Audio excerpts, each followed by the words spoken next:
Officials say okay to processed chicken from China, CBS News.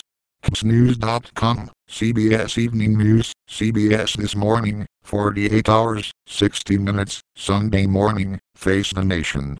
Video. U.S. World. Politics.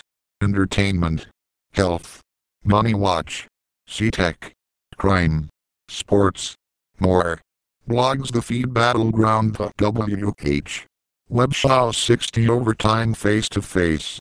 Resources Mobile Radio Local. Login. Join CBSNews.com. Sign in with profile.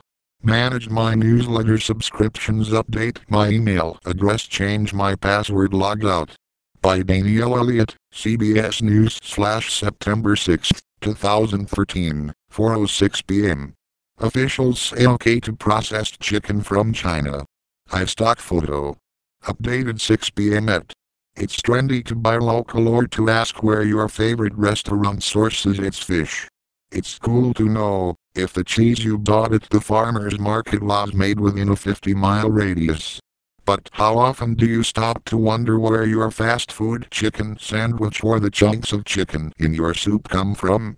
In a country where every item of clothing has a made-in label, allowing you to know exactly what you are putting on your body every day, we have no standard for knowing the starting point of the stuff we put in our bodies.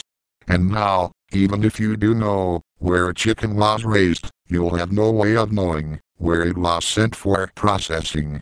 The United States Department of Agriculture, USDA, quietly announced on August 29 that it has lifted the ban on processed poultry imports from China.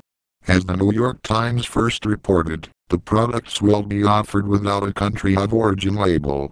The chickens will still be raised in the US, Canada or Chile, the only countries approved by the USDA, but can be processed in China, because USDA Food Safety and Inspection Service, FSIS, auditors have approved for Chinese poultry plants to start exporting processed poultry to the US. In March 4, the FSIS auditors arrived in Beijing, China. Doctors Francisco Gonzalez and Charmaine McGee spent the next 16 days examining the country's food safety system, focusing on cooked, heat-treated poultry products. They visited 4 poultry processing centers, China's Central Competent Authority headquarters, and the China Inspection and Quarantine Shandong Province office. If the auditors determined that China's system produced products that are safe, wholesome, unadulterated, and properly labeled, they would recommend lifting the ban in processed poultry imports from China to the U.S. that had been in place since December 2010, when a previous audit revealed that the country was not in compliance with U.S. standards. The problems identified in 2010 centered in quality control.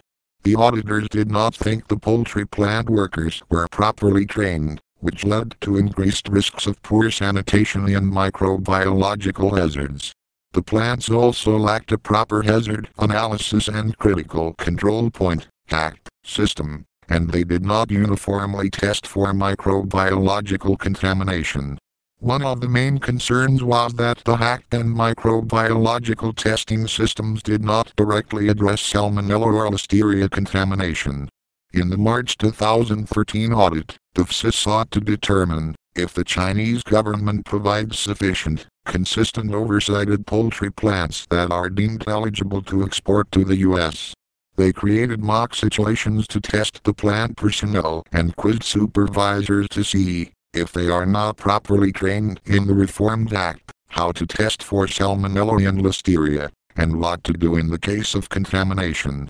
By the end of the inspection, China was given the green light to certify poultry plants that will then export processed poultry to the U.S. In the subsequent report, the auditors said the Chinese government had corrected all issues that were identified in a 2010 audit. Because all outstanding issues have been resolved, China may proceed with certifying a list of establishments eligible to export processed, heat-treated/cooked poultry products to the United States, as long as the raw poultry is sourced from countries that FSIS determined to have a poultry slaughter inspection system equivalent